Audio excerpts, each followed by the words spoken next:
Assalamualaikum warahmatullahi wabarakatuh.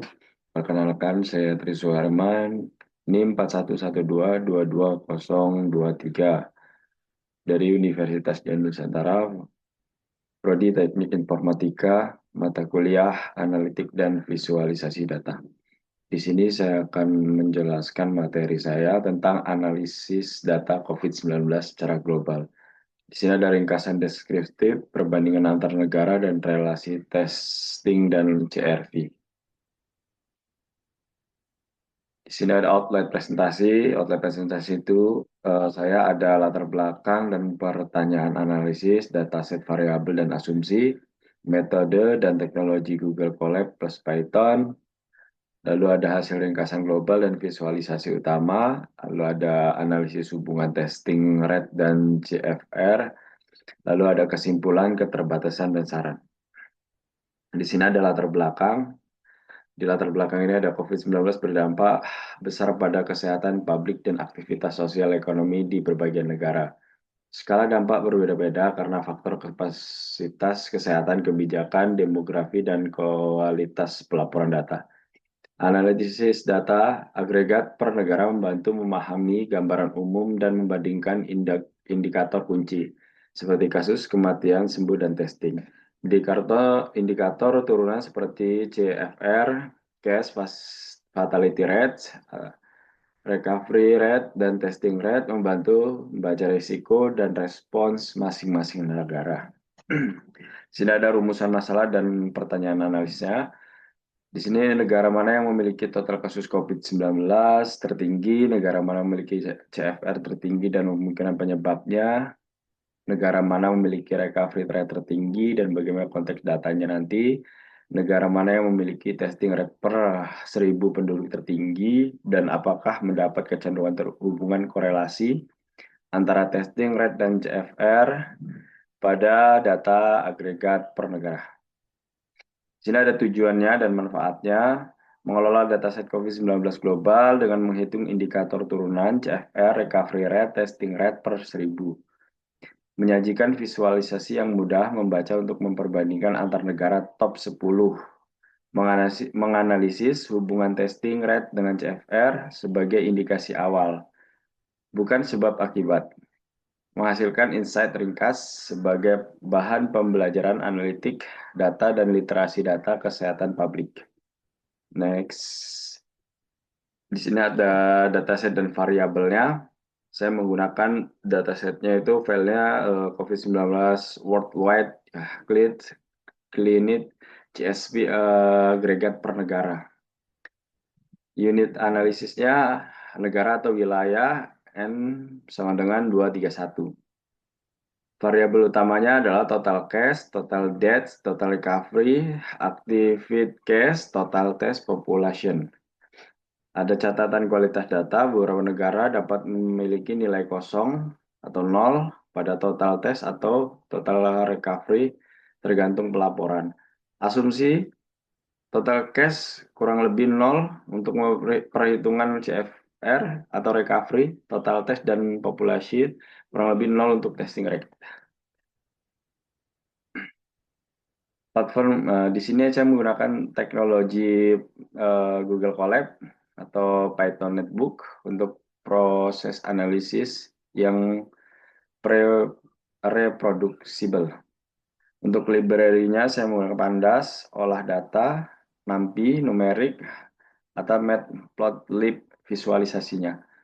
Langkah kerjanya ada upload database, lalu data cleaning, lalu hitung indikator, lanjut ringkasan statistik, lalu visualisasi, lalu interpretasi.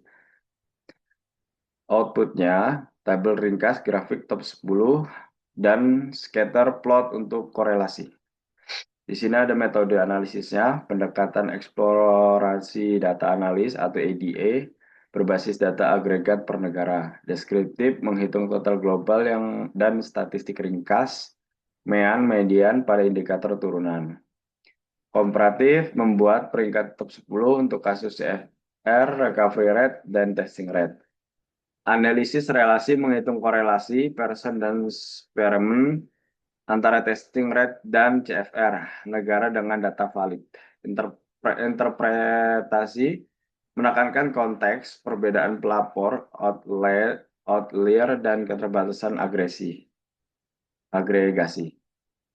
Nah, di sini ada proses data dan feature engineering-nya. Konversi setiap data memastikan kolom numerik terbaca sebagai angka atau coarse jika ada karakter non-numerik. Lalu ada penanganan nilai kosong, baris dengan nilai tidak valid tetap disimpan namun disaring saat perhitungan indikator tertentu. Di sini ada pembuatan indikator, CFR atau persen, total deaths per total cash kali 100. Recovery rate atau persen total recovery per total cash dikali 100. Untuk testingnya per 1000 sama dengan total cash per population dikali 1000. Filter analisis korelasi hanya negara dengan total test dan population valid kurang dari 0. Definisi indikator yang digunakan. Cash Facility Rate atau CFR.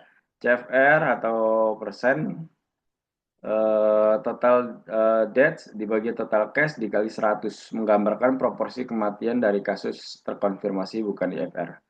Recovery rate itu total recovery dibagi total cash dikali 100 dipengaruhi kelengkapan pelaporan data kesembuhan. Lalu ada testing rate per 1000 penduduk. Testing rate per 1000 penduduk itu total test dibagi population dikali 1000. Nilai bisa kurang lebih 1000 karena lebih dari 1000 karena individu dapat dites lebih dari sekali. Di sini ada ringkasan global, agregat dataset, total kasus global 675.319.264.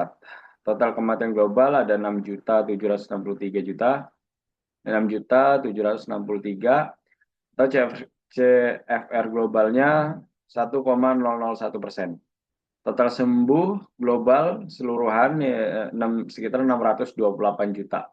Recovery globalnya 93,10%. Total kasus aktif global itu sekitar 19 juta. Total kasus globalnya hampir 6 miliar. Populasi agregat sekitar 6 miliar. Testing global per 1000 penduduk 1,065,4. Median CFR antar negara data valid 0,92%. MEAN-nya 1,33%. Di sini ada top 10 negara dengan total kasus tertingginya. Mengapa grafik ini saya pakai? Bar chart cocok untuk membandingkan nilai absolut antara kategori negara. Top 10 memudahkan fokus pada negara dengan bebas kasus terbesar.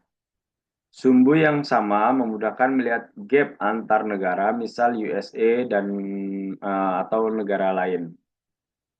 Interpretasi disingkat di sini ada USA dan India menjadi dua negara dengan total kasus tertinggi pada dataset. Negara Eropa, seperti Prancis, Jerman, Ukraina, Italia juga termasuk tinggi, menunjukkan sebaran kasus sebesar di beberapa kawasan. Hasil ini bersifat agregat, bukan pertumbuhan dari waktu ke waktu. Di samping ini adalah bar chartnya. Next, ada top 10 negara dengan CFR tertinggi. Mengapa saya menggunakan bar chart lagi? Itu menonjolkan perbedaan CFR antar negara secara cepat. CFR dipakai sebagai indikator risiko kasus terkonfirmasi yang memiliki kematian.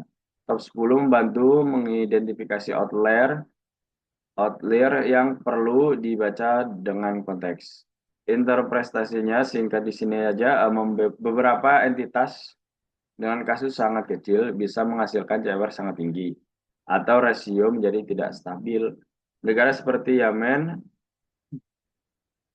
Sudan, Syria menunjukkan CFR tinggi yang bisa terkait kapasitas layanan kesehatan dan pelaporan. CFR bukan ukuran tingkat kematian sebenarnya di populasi, berbeda dengan IFR.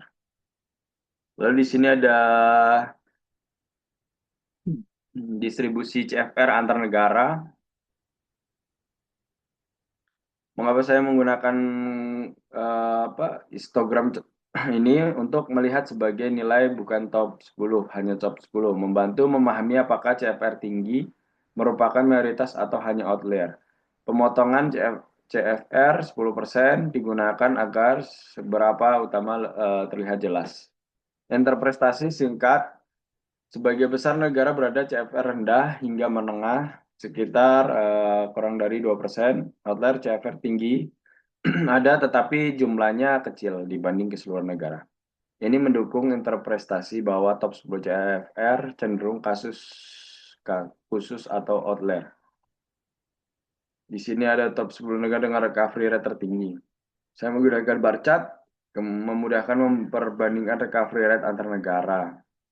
Menampilkan negara yang melaporkan tingkat kesembuhan sangat tinggi, membantu diskusi tentang kelengkapan data dan perbedaan laporan. Beberapa negara atau wilayah menunjukkan recovery rate mendekati 100%. Angka tidak bisa berarti pemulihan baik, tetapi juga bisa dipengaruhi cara dan kelengkapan pelaporan data sembuh. Perlu diberhati-hati jika total kasus rendah atau rasio bisa lebih mudah mencapai 100%. Sini ada top 10 negara dengan testing rate per 1.000 penduduk. Mengapa saya menggunakan testing bar chart ini? Testing per 1.000 normalnya jumlah tes terhadap populasi sehingga lebih adil dibandingkan total tes. Bar chart menonjolkan negara dengan intensitas tertinggi. Top 10 memudahkan fokus pada ekstrim atau high testing countries. Beberapa negara menunjukkan testing per 1.000 yang sangat tinggi. Testing tinggi biasanya meningkat deteksi kasus, namun tidak otomatis berarti kasus total tertinggi. Di sini ada hubungan testing rate dan CFR, data agreement per negara.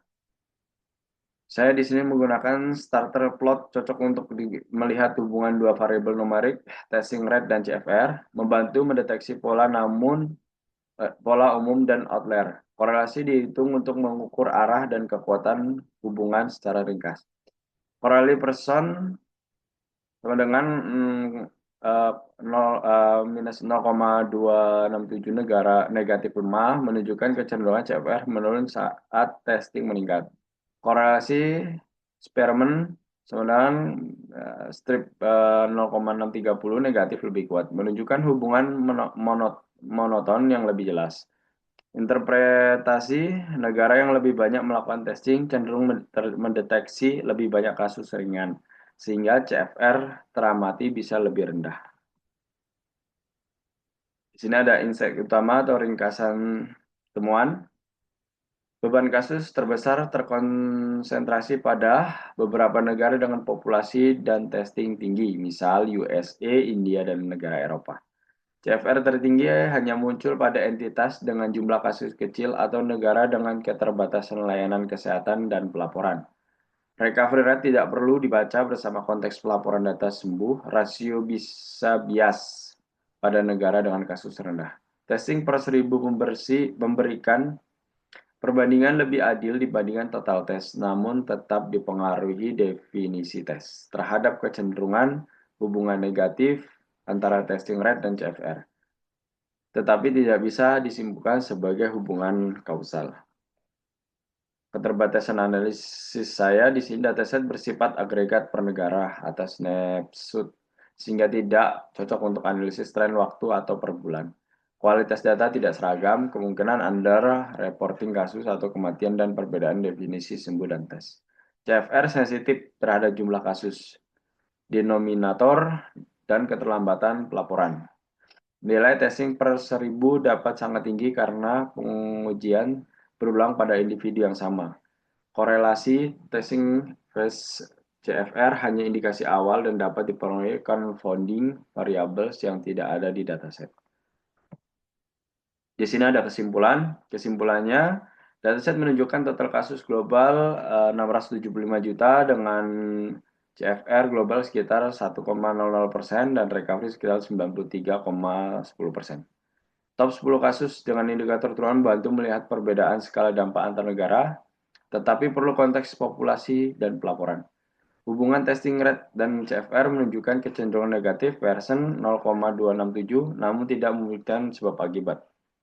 Di sini ada saran, bisa menambahkan metrik per kapita per 1 juta penduduk untuk perbandingan lebih adil.